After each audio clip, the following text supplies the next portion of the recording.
بنتی ہے وہ عالم خلق سے ہے، اس کو کہتے ہیں یہ عالم خلق کی چیز ہے۔ مثال کے طور پہ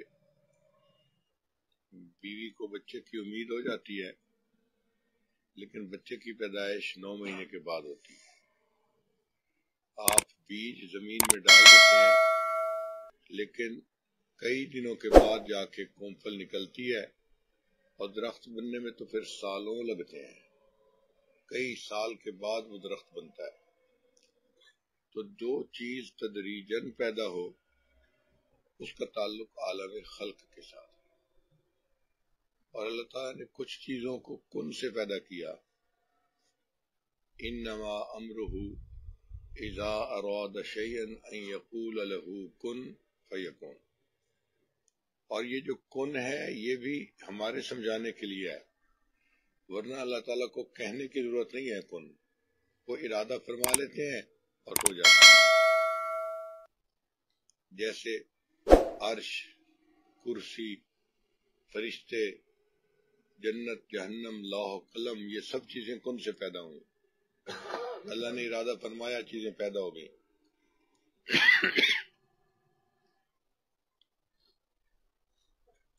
اللہ تعالیٰ کی شان دیکھیں ذرا، انسان نے مکان بنانا ہوتا ہے، مہینوں تک کے کھاتا ہے، بیڈ روم ایسا ہو، کچن ایسا ہو، لانج ایسا ہو، فلاں ایسا ہو، ایک تجویز، پھر دوسری تجویز، پھر تیسری تجویز، حتیٰ کہ بڑی مشکل کے بعد، بڑے لوگوں سے مشورے کے بعد پھر جا کے مکان کی تعمیر شروع کرتا ہے، پھر اس میں رکاوٹیں، اوہو یہ ایسے بنانا تھا، یہ ایسے بنا بیٹھے۔ اور جب مکان بن جاتا ہے تو آنے والے پھر اور نئے آئیڈیاز دیتے ہیں، آپ یوں ایسے کرتے، فلاں کو ایسے کرتے۔ ڈرائنگ موجود ہے، اتنی اس پر محنت کی گئی، لیکن پھر نقص رہ گیا۔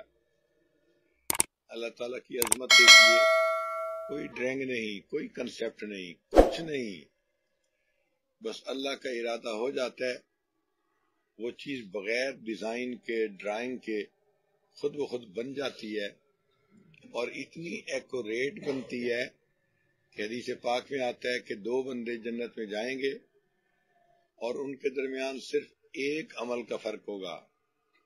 ایک بندے نے ایک دفعہ سبحان اللہ زیادہ کہا، تو جس نے سبحان اللہ زیادہ کہا وہ اوپر کے درجے میں ہوگا، اور جس نے کم کہا وہ 1 درجہ نیچے ہوگا۔ یعنی 1 درجہ اوپر نیچے بھی اس کا فرق وہاں رکھا گیا، اتنی ایکوریسی ہے۔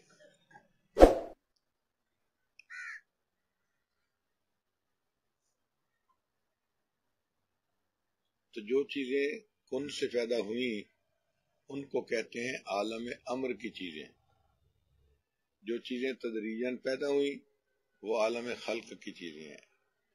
اب انسان 2 عالم کا مجموعہ ہے۔ ہمارا جسم عالم خلق سے تعلق رکھتا ہے، دنیا میں پیدا ہونے میں وقت لگا، پلنے بڑھنے جوان ہونے میں وقت لگا، تو جسم عالم خلق سے ہے، لیکن اس کے اندر اللہ نے جو روح ڈالی وہ روح عالم امر سے ہے۔ فرمایا یسألونک عن الروح قل الروح من امر ربی، روح میرے رب کا امر ہے۔ تو اللہ نے روح کو جسم میں ڈال دیا، انسان زندہ ہو گیا۔ تو گویا انسان 2 عالم کا مجموعہ ہوا، جسم عالم خلق سے تعلق رکھتا ہے اور روح عالم امر سے تعلق رکھتی ہے۔ اب روح کی حقیقت کیا ہے یہ نہیں پتا ہمیں۔ اللہ فرماتے ہیں وَمَا أُوتِيتُم مِّنَ الْعِلْمِ إِلَّا قَلِيلًا، تمہیں تھوڑا علم دیا گیا ہے۔ تو ہم چونکہ تھوڑے علم والے ہیں، ہمیں نہیں پتا اس کا کہ حقیقت کیا ہے۔ لیکن وہ لوگ جنہوں نے اللہ کو راضی کیا، اللہ کی عبادت کی، تو اللہ تعالیٰ نے خوش ہو کر انعام کے طور پر ان پر روح کی حقیقت کو کھول دیا۔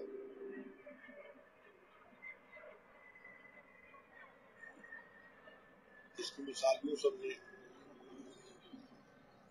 قرآن مجید میں حروف مقطعات ہیں، قرآن مجید میں حروف مقطعات ہیں، الف لام میم. اب عام آدمی کو اس کے معنی کا نہیں پتا، لیکن اللہ تعالیٰ نے اپنے پیارے حبیب صلی اللہ علیہ وسلم کے اوپر اس کے معنی کو کھول دیا، ان کو پتا تھا. پھر اس امت میں کئی ایسے اکابر بھی گزرے، اللہ نے ان پر بھی کھولا ان کی علم کو.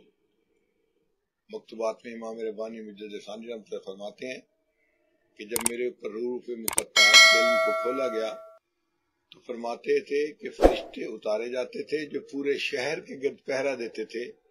پورے شہر میں شیطان کو انٹر نہیں ہونے دیا جاتا تھا جس وقت میرے اوپر الہام ہوتا تھا. تو حروف مقطعات کا علم اللہ نے اپنے پیارے اولیاء کو دے دیا. اسی طرح روح کی حقیقت کا ہمیں پتہ نہیں ہے، لیکن اللہ نے اپنے پیارے اولیاء کے اوپر اس کی حقیقت کو کھول دیا. چنانچہ ہمارے مشائخ نے روح کے بارے میں بتایا کہ روح کا تعلق پورے جسم کے ساتھ عام ہے اور چند جگہوں کے ساتھ خاص ہے. روح کا تعلق پورے جسم کے ساتھ عام ہے اور چند جگہوں کے ساتھ خاص ہے. اس کی مثال یوں سمجھے کہ ایک کمرہ ہے جس کے اندر بلب جل رہے ہیں، روشن ہے. آپ دور سے دیکھیں گے نا تو آپ کو پورا کمرہ روشن نظر آئے گا، پورا کمرہ روشن. لیکن روشنی کا تعلق پورے کمرے میں عام ہوتا ہے، جہاں بلب لگا ہوا ہے وہاں پہ خاص ہوتا ہے. تو اسی طرح جسم کے اندر چند جگہیں ہیں جہاں روح کا تعلق خاص ہے اور باقی جسم کے ساتھ عام ہے. تو ہمارے مشائخ نے ان جگہوں کو جہاں روح کا تعلق خاص تھا ان کو لطائف کہا کہ یہ لطائف ہیں. لطیفہ کہتے ہیں بہت باریک چیز. اس لیے جو ہنسی کے لطائف ہوتے ہیں ان کو سن کے انسان ہنس پڑتا ہے، اس میں باریک نکتے ہوتے ہیں تو ان کو لطائف کہا گیا. ہمارے اکابر مشائخ نے فرمایا کہ انسان کے سینے میں 5 جگہیں ایسی ہیں جہاں کہ روح کا تعلق خاص ہے اور ان کو انہوں نے نام بھی دے دیے. ایک کا نام انہوں نے قلب رکھا، دوسرے کا نام انہوں نے روح رکھا. اب روح تو پوری کی پوری ہے روح، لیکن ایک لطیفے کا نام بھی روح رکھ دیا. اس کی مثال ایسے ہے کہ ہم ایک مرتبہ رشیا گئے تو وہاں ایک بندے سے پوچھا کہ جی آپ کا نام کیا ہے؟ کہتے ہیں مسلمان. اب سارے تو عام مسلمان ہیں لیکن وہ بندہ نام کا بھی مسلمان تھا، اس کا نام ہی مسلمان تھا. تو اسی طرح روح تو پورے جسم کے اندر ہے لیکن اس لطیفے کا نام مشائخ نے روح رکھا.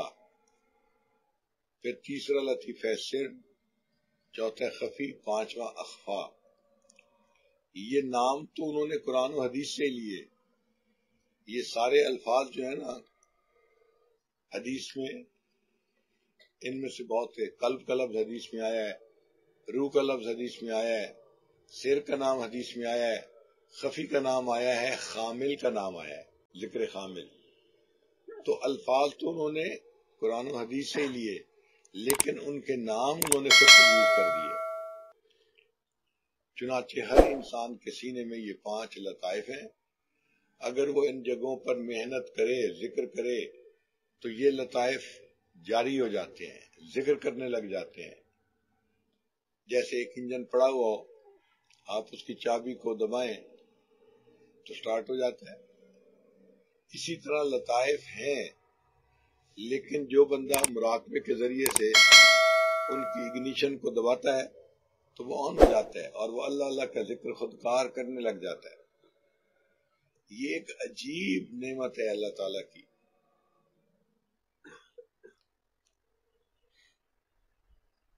لطیفہ قلب انسان کا سینے میں لیفٹ سائڈ پر ہے. لیفٹ سائڈ پستان سے 2 انگل نیچے پہلو کی طرف یعنی سائڈ کی طرف، وہاں پہ اس کی جگہ ہے. چنانچہ مشائخ اس جگہ کے اوپر نشاندہی کرتے ہیں اور 3 مرتبہ اللہ اللہ اللہ کہتے ہیں، تو جگہ کی نشاندہی سے سالک کو پتہ چل جاتا ہے کہ میرا لطیفے کی جگہ یہاں ہے، تو مراقبے میں توجہ کرنی اس کے لیے آسان ہو جاتی ہے، مرکوز کرنی آسان ہو جاتی ہے۔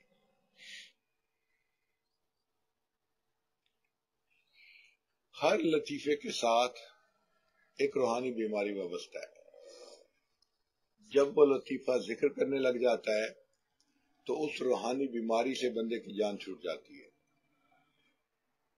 لطیفہ قلب کے ساتھ انسان کی شہوت کا تعلق ہے، چنانچہ جب قلب جاری ہو جاتا ہے تو انسان کو شہوت سے نجات مل جاتی ہے، شہوت دائرہ شریعت کے اندر سمٹ جاتی ہے۔ اس کا یہ مطلب نہیں ہوتا کہ کوئی مرد ہے تو وہ نامرد ہو جاتا ہے، نہیں نہیں، اس کا مطلب ہے کہ اس کے اندر سے ہوس ختم ہو جاتی ہے اور ضرورت کے درجے میں جو ضرورت ہے وہ دائرہ شریعت کے اندر اس کو پورا کر لیتا ہے۔ وہ جو طبیعت کے اندر ایک بے چینی ہے اور طبیعت کے اندر ایک ہرس ہے، ہائے یہ چہرہ اور ہائے یہ عورت اور یہ فلاں، یہ چیز ختم ہو جاتی ہے، سکون ہو جاتا ہے طبیعت کے اندر۔ تو لطیفہ قلب پر محنت کرنے سے شہوت کنٹرول میں آ جاتی ہے۔ اب عام لوگوں کی نظر میں شہوت کا معنی ہے جو مرد عورت کا تعلق ہوتا ہے، اس کو شہوت کہتے ہیں، لیکن ہمارے مشائخ کی نظر میں اس کا معنی وسیع ہے۔ ایک ہوتی ہے مرد عورت کے درمیان کے تعلق والی شہوت، اس کو بھی شہوت کہتے ہیں، اور ایک ہوتا ہے کھانے پینے کی شہوت۔ شہوت کا لفظ اشتہا سے ہے۔ بعض لوگوں کو کھانے پینے کا بڑا چٹخارا ہوتا ہے، او اس کارنر پہ جا کے کھاؤ، اس کارنر پہ کھاؤ، یہ چیز کھاؤ، وہ چیز کھاؤ، وہاں کی چاٹ بڑی اچھی، وہاں کی فلاں چیز بڑی اچھی، اور کئی تو روز رات کا کھانا کھاتے ہی باہر ہیں، گھر میں کھانا ہی نہیں پکتا۔ ایسی فیملیز بھی ہیں کہ ان کے گھروں میں شام کا کھانا پکتا ہی نہیں ہے، باہر کھانے کی عادت ہے۔ اور کئی بچوں کو تو فاسٹ فوڈ کی عادت ہوتی ہے، چنانچہ وہ کھانا نہیں کھاتے، وہ جنک فوڈ کھاتے ہیں۔ ان کو برگر اچھا لگتا ہے، روٹی کہو تو نہیں کھائیں گے، برگر کہو تو فوراً کھائیں گے۔ یہ برگر جو ہے نا، یہ بڑا گڑبڑ ہے، اس لیے بچے بیچارے کمزور رہ جاتے ہیں کہ جنک فوڈ کھاتے ہیں، پراپر کھانا نہیں کھاتے، کمزور ہو جاتے ہیں۔ تو مرد عورت کے تعلق والی کیفیت کو بھی شہوت کہتے ہیں۔ کھانے پینے کی جو اشتہا ہوتی ہے اس کو بھی شہوت کہتے ہیں، اور ایک ہوتی ہے بننے سنورنے کی شہوت، یہ عورتوں میں زیادہ ہوتی ہے۔ مرد اس کا اندازہ نہیں لگا سکتے، مرد تو اللہ لوگ ہوتے ہیں بیچارے۔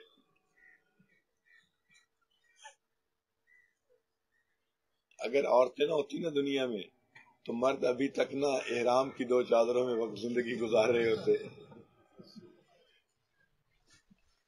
جو پہنا دو پہن لیتے ہیں، اور جو پہنا وہ پھر اس کا خیال نہیں کرتے کہ کیا ہے، یہ تو عورتیں ہیں، یہاں کریز ٹھیک نہیں ہے، یہاں سلوٹ پڑ گئی ہے، یہاں فلاں ہو گیا ہے۔ یہ سب تماشے عورتوں کی وجہ سے، اللہ نے ان کو جمالیات کا ذوق دیا ہے، لہذا وہ اس میں امپرومنٹس کرتی رہتی ہیں۔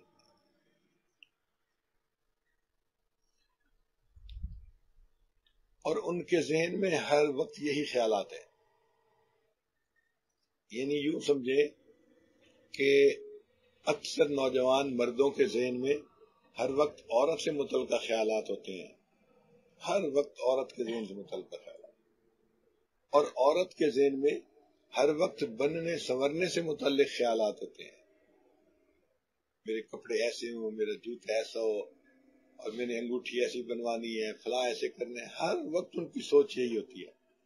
حتیٰ کہ عورتیں بتاتی ہیں کہ ہم نماز میں کھڑی بھی یہی سوچ رہی ہوتی ہیں کہ میں نے اس کپڑے کی میچنگ کیسے کرنی ہے اور فلاں چیز کو کیسے ڈھونڈنا ہے، تو مرد کو عورت کا خیال ستا رہا ہوتا ہے، عورت کو بننے سنورنے کا خیال ستا رہا ہوتا ہے، اور اس کے دل کی حسرت ہوتی ہے بس میں حور عین بن جاؤں، ہر وقت یہ چاہت ہوتی ہے، اور اس کے حسن کی جب کوئی تعریف کرتا ہے تو اس کو اچھا لگتا ہے، یہ ان کے لیے مصیبت ہے۔ اس لیے عورتوں میں بے پردگی ہوتی ہے، وہ جب محسوس کرتی ہیں نا کہ ہم اچھی لگتی ہیں، پھر پردے میں بے احتیاطیاں کرتی ہیں کہ اچھا کوئی دیکھے گا تو دیکھ کے ہمیں تعریف ہی کرے گا نا۔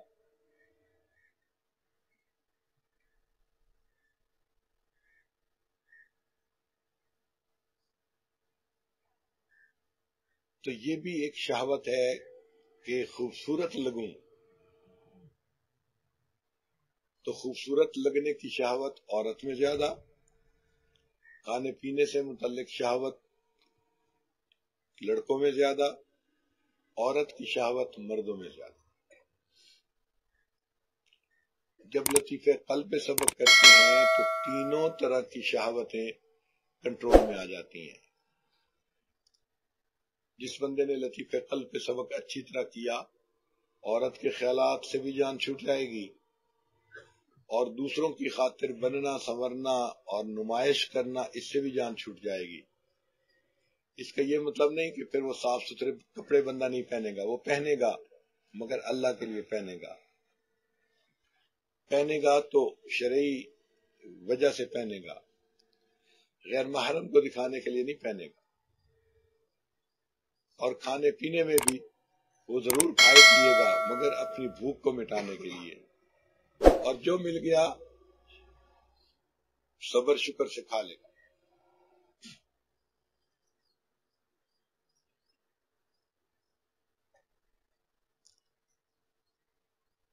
شہوت کی مثال لسی کی مانند ہے۔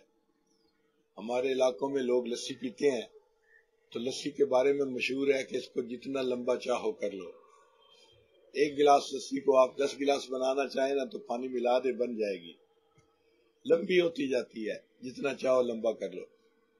شہوت بھی ایسے ہے، بڑھاؤ تو اتنی بڑھ جاتی ہے کہ انسان کے قابو سے باہر، اور اس کو کنٹرول کرنا چاہو تو یہ کنٹرول بھی ہو جاتی ہے۔ چنانچہ یہ شہوت ایک ہوس بن جاتی ہے جو بندے کنٹرول نہیں کرتے، اور ان کی آنکھوں میں شہوت، ان کے دل میں شہوت، ہر وقت ایک ہی خیال۔ بندے کی اتنی ضرورت نہیں ہوتی کہ اس کو بیوی کی اتنی زیادہ ضرورت پڑے، لیکن حرص اور ہوس جو ہے اس کی کوئی انتہا نہیں ہوتی۔ چنانچہ نوجوان سوچتے ہیں کہ بس شادی ہو گئی نا تو یہ کام ٹھیک ہو جائے گا، اور پتہ چلتا ہے کہ شادی کے بعد یہ کام اور بڑھ جاتا ہے۔ پہلے یہ تھا کہ شادی ہو جائے، پھر ایک ہوتی ہے تو دوسرے کا چکر شروع ہو جاتا ہے، نان سٹاپ، ہر وقت یہی سوچے۔ ایک مرتبہ ہمارے 4-5 دوست تھے، وہ نیو یارک کی مسجد میں بیٹھے دوسری شادی کے اوپر بڑی شد و مد کے ساتھ گفتگو کر رہے تھے۔ ہونی چاہیے جی، سنت کی اتباع کرنی چاہیے، اور ضرورت ہے، اور سنت کو زندہ کرنا چاہیے۔ نوجوانوں کا محبوب ٹاپک ہوتا ہے دوسری شادی۔ دیکھیں بھائی، ہم دوسری شادی کی مخالفت نہیں کرتے، کر ہی نہیں سکتے، جب اللہ نے اجازت دی ہے تو کون مخالفت کر سکتا ہے؟ مگر ہم وارن کرتے ہیں، وارننگ دیتے ہیں کہ اگر دوسری شادی کرو گے تو تم نبھا کرنا تمہارے لیے مشکل ہو جائے گا، عدل کرنا مشکل ہو جائے گا، انصاف کرنا مشکل ہو جائے گا۔ تو جو بندہ آخرت کی ذلت سے ڈرتا ہے وہ ذرا بچے، ورنہ ایک کان ایک نے پکڑا ہوگا اور دوسرا کان دوسری نے پکڑا ہوا ہوگا۔ اور آج تو وہ بیوی ہے، محبت کا اظہار کرتی ہے، قیامت کے دن محبتیں سب ایک طرف۔ الاخلاء یومئذ بعضهم لبعض عدو الا المتقین۔ ایک نیکی ملنے کی توقع ہوگی نا تو بیوی نہیں خامد کو چھوڑے گی، کہے گی مجھے چاہیے۔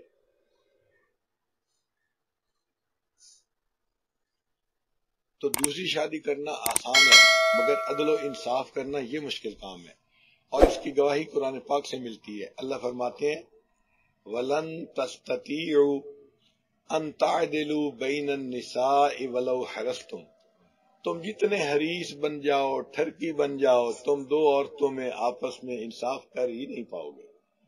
چنانچہ ہوتا کیا ہے کہ دوسری شادی کرنے کے بعد ایک بیوی بن کے رہتی ہے اور دوسری بیوہ بن کے رہتی ہے، تو طبیعت کا مائلان ایک ہی طرف ہوتا ہے۔ تو جب ایک کی طرف ملان ہے تو جو مل گئی ہے صبر شکر کے ساتھ زندگی گزارو، دین کا کام کرو۔ صرف شادی کرنے کو مقصد زندگی نہ بناؤ، مشکل ہو جائے گی۔ ہر بندہ تو حضرت اقدس ثانی نہیں بن سکتا۔ انہوں نے جس طرح نبھا کیا، میں تو حیران ہوتا ہوں کئی مرتبہ کتنا انہوں نے خیال رکھا۔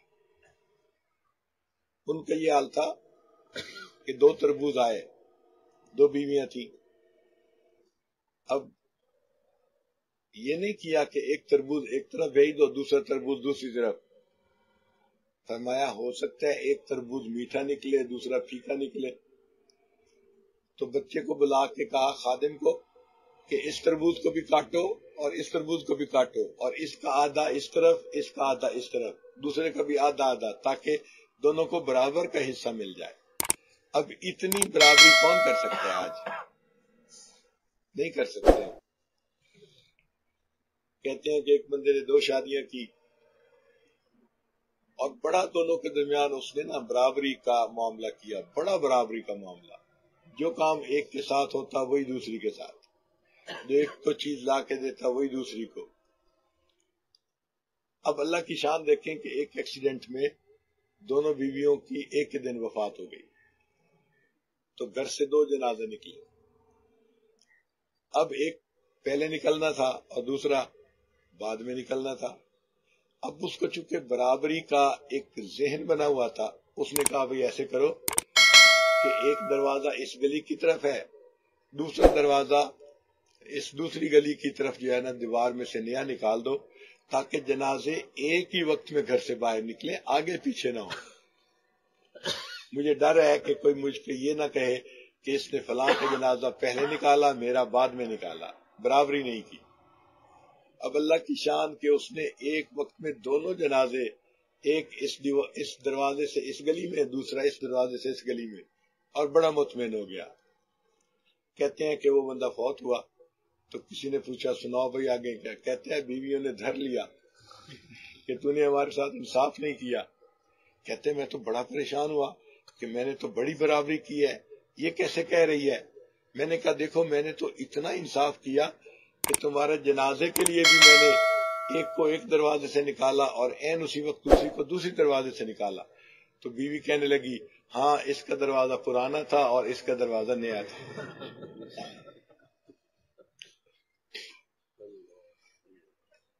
تو اب بتائیں بھئی کیسے جان چھڑائیں گے؟ اس لیے دوسری شادی کی جو پابندیاں ہیں اور فرائض ہیں ان سے ڈرتے ہوئے کہتے ہیں کہ اس چکر میں مت پڑو۔ جہاں تک ضرورت کا معاملہ ہے، اگر بیوی ہے صحت مند ہے تو الحمدللہ ضرورت پوری ہو سکتی ہے، اور جہاں تک چاہت کا سلسلہ ہے، شہوت کا، یہ نہیں پوری ہوتی جتنی مرضی ہو جائے۔ چنانچہ جہانگیر بادشاہ کے حالات زندگی میں کتاب میں لکھا ہے کہ اس کی 800 بیویاں تھیں۔ اللہ اکبر کبیرہ۔ آپ دیکھیں کہ ضرورت پوری ہونے کے لیے تو 1-2 بیویاں کافی ہیں، اس نے 800 بیویاں کی، اور پھر جو تھا کوئی اور تھی عورت جس کے عشق میں گرفتار تھا تو اس کی محبت میں روتا ہوا مرا۔ اس کا مطلب ہے کہ اس کی کوئی لمٹ نہیں ہوتی، بڑھتی جاتی ہے، بڑھتی جاتی ہے، بڑھتی جاتی ہے۔ اس کو کنٹرول کرنا چاہیں تو کنٹرول ہو جاتی ہے، بڑھانے پہ آ جائیں تو پھر آپ کے پاس اس کی کوئی حد نہیں ہے۔ اور یہ تو پاسبل ہی نہیں نا کہ یہ بھی آ جائے، یہ بھی آ جائے، یہ بھی آ جائے، یہ تو ہو ہی نہیں سکتا۔ کیسے دنیا بھر کے ہو جائیں ہنسی میرے لیے۔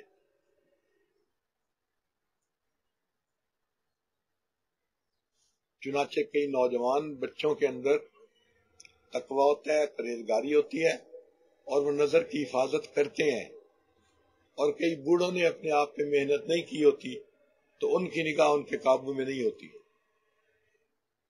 نگاہ کی حفاظت کا تعلق انسان کی محنت کے ساتھ ہے، ہمت کے ساتھ ہے، کوشش کے ساتھ ہے، عمر کے ساتھ نہیں ہے. ورنہ تو کئی نوجوان نظروں کی حفاظت کرنے والے اور کئی بوڑھے جو ہیں وہ نظروں کی بے احتیاطی کرنے والے. عمر بڑھتی ہے، ہوس بڑھتی جاتی ہے.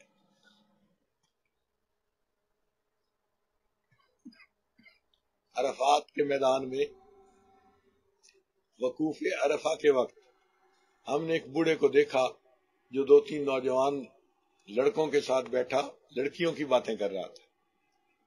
وقوف عرفہ کے وقت میں میدان عرفات میں لوگ دعائیں مانگ رہے ہیں، پڑھ رہے ہیں، اور یہ بڑے میاں مجلس لگا کے بیٹھے ہیں اور لڑکیوں کی باتیں کر رہے ہیں، نوجوان لڑکے.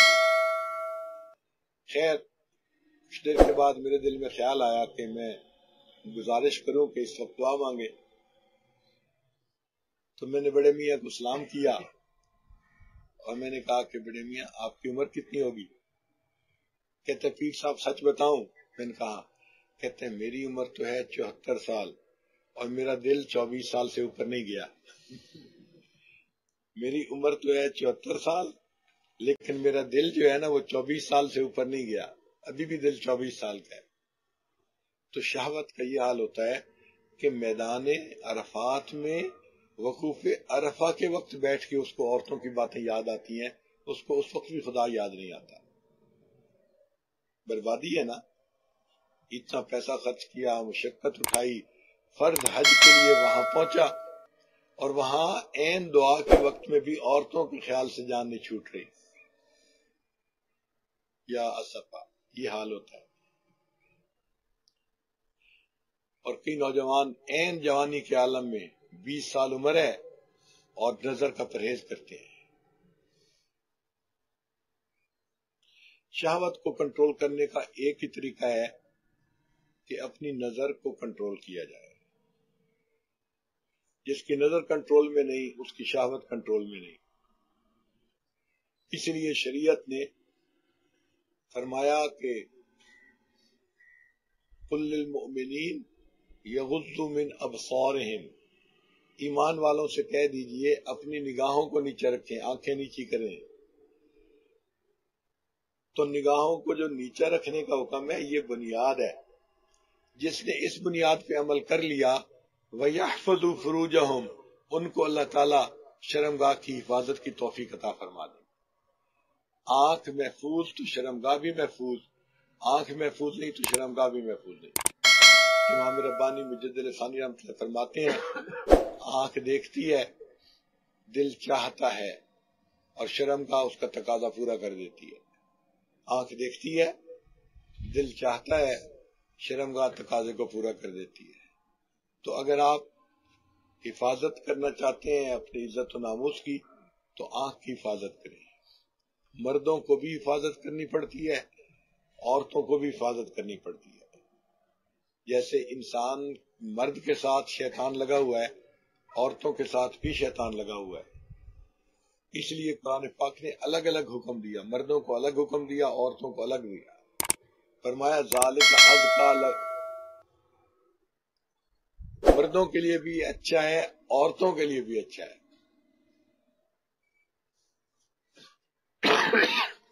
اس پہ محنت کرنی چاہیے. اب اگلا سوال کہ جی آنکھ تو قابو میں آتی نہیں.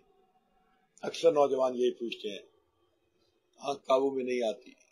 مسجد میں نماز پڑھ کے نکلتے ہیں، مسجد کے دروازے کے اوپر قدم نکلتے ہیں باہر اور سامنے آنے والی لڑکی عورت پہ نظر پڑتی ہے اور گھورنا شروع کر دیتے ہیں. تو بھائی اس پر تو محنت کرنی پڑے گی، اپنی نظر کو بچانا پڑے گا. اس کے لیے قوت ارادی چاہیے.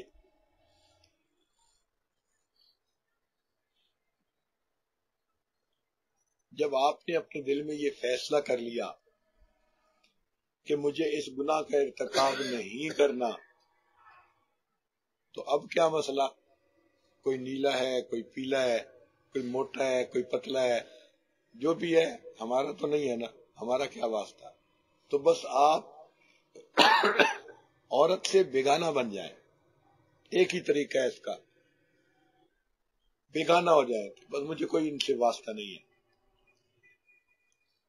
جب تک دل میں ہوس رہتی ہے دیکھنے کو دل کرتا ہے، یہ ہوس دل سے نکل جائے پھر دیکھنے کو بھی دل نہیں کرتا۔ آپ غور نہیں کرتے کہ کسی بات پہ خاوند بیوی سے ناراض ہو، اب بیوی جتنا مرضی بن سنور کے پاس آ کے بیٹھ جائے، خاوند آنکھ اٹھا کے نہیں دیکھتا۔ یہ بھی جوان ہے وہ بھی جوان ہے، خوبصورت بھی ہے، خوشبو بھی لگائے بیٹھی ہے، لیکن خاوند نہیں آنکھ اٹھا کے دیکھتا۔ کیوں؟ اس وقت وہ اس سے بے تما ہو چکا ہوتا ہے، اس کے دل میں ہوتا ہے کہ نہیں، میں نے اس کے ساتھ کوئی ایسا تعلق نہیں کرنا۔ وہی بندہ ہے جب دل میں ارادہ ہوتا ہے تو اس کے چہرے کو دیکھ کے شہوت بھڑک اٹھتی ہے، اور اب تما نہیں تھی تو وہ پاس بھی آ کے بیٹھتی ہے، ہاتھ پکڑنا چاہتی ہے تو ہاتھ جھٹک دیتا ہے، ادھر ہو کے بیٹھ، غصہ ہوتا ہے۔ تو کیفیت بدل گئی نا، یہی کیفیت دل میں رکھنی پڑتی ہے، تب غیر محرم سے جان سکتے کہ دل میں ہوس نہ ہو۔ تو یہ آج واقعہ سنا رہا تھا کہ ہمارے 4-5 سالکین مسجد میں بیٹھے دوسری شادی کے ٹاپک پہ خوب بات کر رہے تھے۔ ہمارے امام صاحب بڑے نیک آدمی تھے ماشاءاللہ، وہ بھی ان کے ساتھ اس ڈسکشن میں بیٹھے ہوئے تھے۔ اللہ کی شان اوپر سے میں پہنچ گیا تو مجھے دیکھ کے سب چپ ہو گئے، مگر ایک دوسرے کو بڑی معنی خیز نظروں سے دیکھ بھی رہے تھے۔ میں وہاں گیا، سلام کیا اور میں بھی جا کے قریب بیٹھ گیا۔ اب وہ امام صاحب کو بار بار دیکھ رہے ہیں، یہ بھی دیکھ رہا ہے، وہ بھی دیکھ رہا ہے، وہ بھی دیکھ رہا ہے۔ اصل میں ان کی بات طے یہ ہوئی تھی کہ جب دوسری شادی سنت ہے تو امام صاحب کو وہ کہہ رہے تھے کہ آپ حضرت صاحب سے بات کریں نا کہ ہمیں بھی دوسری شادی کی اجازت ملے، اور امام صاحب نے خود بھی دوسری شادی کا ارادہ کیا ہوا تھا، لہذا خوب آپس میں اس ٹاپک پہ بات چیت ہو رہی تھی۔ اور امام صاحب نے تو دلیل شروع کی ہوئی تھی کہ جی اللہ نے فرمایا ہے فَانْكِحُوا مَا طَابَ لَكُم مِّنَ النِّسَاءِ مَثْنَىٰ، ایک کی تو بات ہی نہیں کی، بات ہی اللہ نے 2 کی ہے، تو 2 تو ہونی چاہیے نا۔ خیر جب امام صاحب نے بات شروع کی تو میں سمجھ گیا۔ امام صاحب کہنے لگے حضرت آپ تو ہمیں سکھاتے ہیں کہ ہر سنت پہ عمل کرنا چاہیے۔ میں نے کہا حضرت یہ بھی تو سنت ہے، اس پر بھی عمل کے لیے آپ ہمیں اجازت دے دیجئے۔ میں نے کہا میری طرف سے تو اجازت ہے۔ جب میں نے کہا نا میری طرف سے اجازت ہے، چہرہ کھل گیا۔ کہتے ہیں حضرت اجازت ہے۔ میں نے کہا امام صاحب بالکل اجازت ہے، کوئی منع کر ہی نہیں سکتا، جب اللہ نے اجازت دی تو کون روک سکتا ہے۔ خیر اب مطمئن ہو گئے، خوش ہو گئے۔ پھر میں نے تھوڑی دیر کے بعد امام صاحب کو کہا کہ امام صاحب آپ نے اگر شادی کرنی ہے تو کامل سنت کے مطابق کریں۔ تو وہ میری طرف دیکھ کے کہتا ہے جی کیا مطلب؟ میں نے کہا جب سنت پہ عمل ہی کرنا ہے تو پھر کامل عمل کرے نا۔ کہنے لگا جی تفصیل سمجھا دے۔ میں نے کہا تفصیل یہ ہے کہ نبی علیہ الصلوۃ والسلام کی جو پہلی شادی ہوئی تھی تو وہ ایک ایسی عورت سے ہوئی خدیجۃ الکبریٰ رضی اللہ تعالیٰ عنہا، جن کو 2 پہلے مردوں سے الگ ہو چکی تھی، یعنی ان کی وفات ہو گئی یا طلاق ہو گئی، جو بھی ہوا 2 خاوند سے الگ ہو چکی تھی اور عمر میں 15 سال بڑی بھی تھی۔ تو آپ بھی کامل سنت پہ عمل کریں، دوسری بیوی ڈھونڈنی ہے تو ایسی ڈھونڈیں جو پہلے 2 مردوں کے ساتھ وقت گزار چکی ہو اور آپ سے عمر میں 15 سال بھی بڑی ہو۔ اب امام صاحب نے تو اپنی شاگردہ کے بارے میں ذہن بنایا ہوا تھا جو ان کے پاس حفظ کرتی تھی اور اس کی عمر ہی 15 سال تھی۔ اب جب میں نے یہ کہا تو وہ تو خاموش ہو گئے۔ خیر بات آئی گئی ہو گئی، پھر مجھے کہنے لگے جی پھر دوسری شادی تو ایسی تو کرنی بڑی مشکل ہے. میں کہا اگر مشکل ہے تو نہ کریں, کوئی آپ کو مجبور تو نہیں کر رہا. خیر ہم نے پھر نماز کا وقت ہو گیا, نماز پڑھی.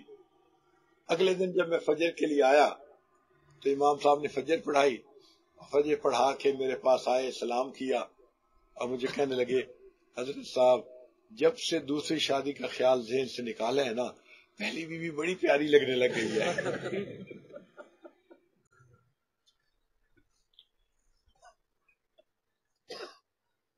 اور یہ فطرت ہے, یہ خیال انسان ذہن سے نکال دے تو جو بیوی ہوتی ہے وہی بہت اچھی لگتی ہے, وہی پیاری لگتی ہے.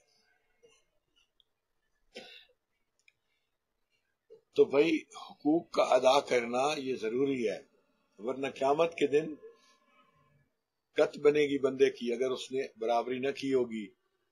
اور بیویوں سے اس وقت توقع مت رکھنا کہ وہ ہمیں معاف کر دیں گی. جس جگہ پر ماں بندے کو ایک نیکی نہیں دے گی جس کی اتنی شفقت اتنی محبت ہے, تو بیوی کی محبت تو ذرا اور طرح کی ہوتی ہے. اس لیے ہم یہ کہتے ہیں کہ جنہوں نے دین کا کام کرنا ہے, علم پڑھنا ہے, علم پڑھانا ہے, وہ ان چکروں میں نہ پڑے, وہ علم کے کام میں لگے رہیں اور اپنی ضرورت کے لیے ایک شادی کریں, کافی ہے. ہاں کوئی میڈیکل ریزن ہے, کوئی اور ایسی بات ہے تو وہ الگ چیز ہے, وہ استثناء ہے, شریعت نے کیا ہوا.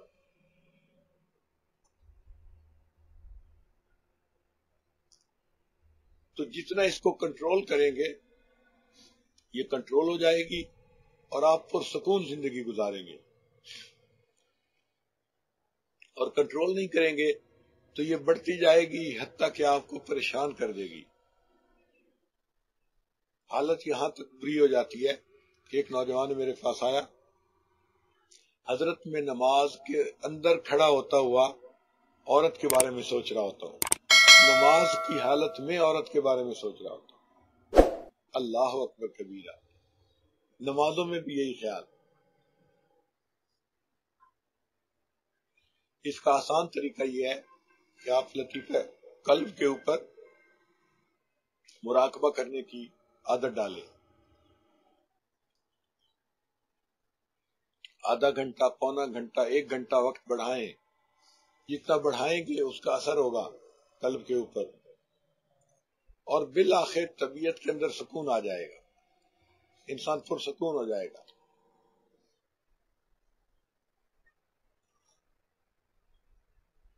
صحابہ کرام رضی اللہ تعالیٰ عنہ جو تھے وہ پرسکون شخصیات تھی.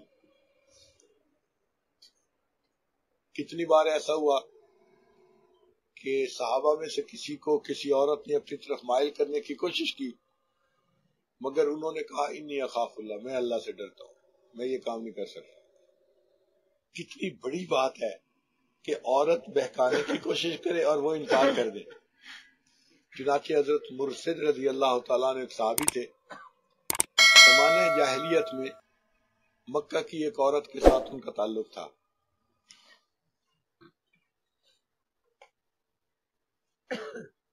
ہجرت کی, ایمان لے آئے, پھر انہیں کسی تجارتی سفر کے لیے مکہ مکرمہ واپس آنا پڑا. تو جب مکہ مکرمہ داخل ہوئے تو مغرب کے قریب کا وقت تھا. اللہ کی شان, گلی میں سے گزر رہے تھے, وہی عورت سامنے آ گئی. عورت نے اتنے عرصے کے بعد دیکھا تو بڑی خوش ہوئی اور اس نے وہی گانے گانے شروع کر دیے جو عورتیں لڑکیاں گاتی ہیں, آئی miss you, I love you. تو اس نے بھی وہی باتیں کرنی شروع کر دی اور اس نے کہا کہ دیکھیں میرا خاوند سفر پہ گیا ہوا ہے, میں اکیلی ہوں, آپ اپنا کام کر کے آ جانا اور ہم رات اکٹھی گزاریں گے. اب عورت کی طرف سے گناہ کی چاہت ہے. حضرت مرشد اللہ عنہ نے فرما دیا کہ نہیں, میں نہیں آؤں. تو وہ تو عورت پہلے سے تعلق رکھتی تھی نا, اس نے سوچا میں ان کا ہاتھ پکڑتی ہوں, ذرا قریب ہوں گی تو ان کا دل مائل ہو جائے گا. تو وہ جب قریب ہوئی تو مرشد اللہ عنہ پیچھے ہٹے. عورت نے دیکھا کہ یہ تو میری طرف دیکھ ہی نہیں رہا بندہ. اس نے کہا کیا مسئلہ ہے, تو میری طرف دیکھتا کیوں نہیں, دیکھ کے بات کر. ان کا کہ اب ان آنکھوں نے اس ہستی کو دیکھ لیا ہے کہ جس کو دیکھنے کے بعد غیر محرم کو نہیں پڑھ سکتی. تو پھر عورت نے ان کا ہاتھ پکڑنے کی کوشش کی تو انہوں نے کہا کہ ذرا پیچھے ہٹ، اگر تو میرے قریب آئی تو میں اس تلوار سے تمہاری گردن اتار دوں گا. اب جب عورت نے یہ لفظ سنے تو وہ گھبرا گئی کہ بھئی یہ تو بدلے بدلے میرے سرکار نظر آتے ہیں، اور گناہ کی بات کرنے کی بجائے چلی گئی وہاں سے. اللہ نے اس صحابی کی حفاظت فرمائی. تو ان کی حفاظت اسی لیے ہوتی تھی کہ وہ بے تما ہوتے تھے. انہوں نے عہد کیا ہوتا تھا کہ یہ گناہ کی دعوت بھی ملی تو ہم نے گناہ نہیں کرنا. اور آج تو گناہ اس لیے نہیں کر پاتے کہ دعوت نہیں ہوتی، دوسرا بندہ تیار نہیں ہوتا. اگر دوسرا تیار ہو تو وضو ٹوٹنے میں تو کوئی ٹائم نہیں لگتا. اس کی وجہ کیا ہے کہ ہمارے اپنے اندر ہوس ختم نہیں ہوتی، ہرس رہتی ہے. اس وجہ سے پھر ہم فوراً جو ہے وہ گناہ کی طرف مائل ہو جاتے ہیں.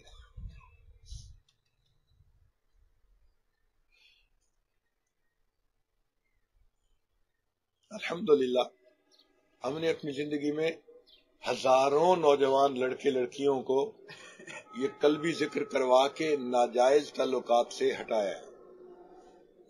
بیرون ملک میں تو ہر گھر کا یہ مسئلہ ہے، ہر ماں باپ کا یہ مسئلہ ہے. کسی کی بیوی اس کی بات نہیں سن رہی، کسی کا بیٹا کسی کی بیٹی بات نہیں سنتی، کہتی ہے نہیں میں تو اپنے اس کلاس فیلو کے ساتھ جاؤں گی. اور ان ملکوں میں بیٹی کو کہہ بھی کچھ نہیں سکتے.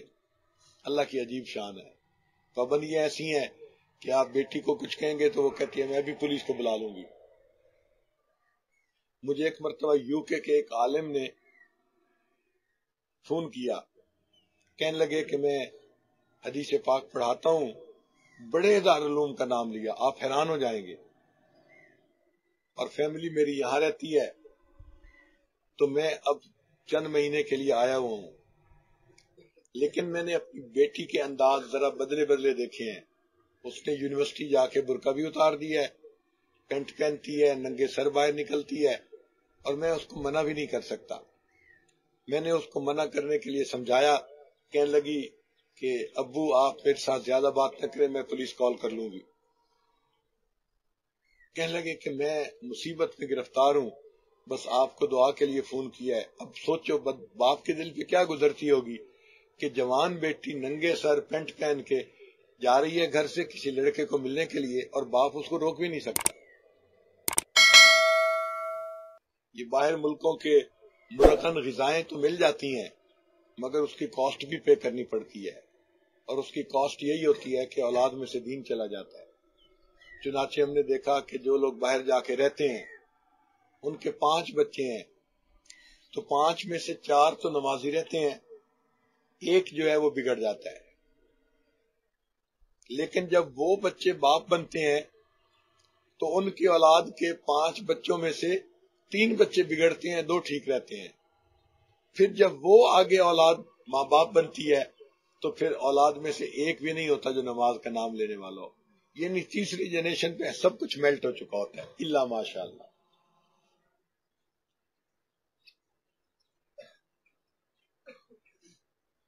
تو بات چل رہی تھی لطیفہ قلب کی کہ اس پر سبق کرنے سے انسان کی شہوت کنٹرول میں آ جاتی ہے. نوجوان حضرات اس کا زیادہ مراقبہ کریں، چاہے شادی شدہ ہیں یا غیر شادی شدہ ہیں، سب کو اس کی ضرورت ہے. خوب محنت کریں تاکہ اللہ تعالی ہمیں اس بیماری سے نجات عطا فرما دے اور اللہ تعالی ہمیں پرسکون زندگی دے دے، رساوت سے جان چھوٹ جائے.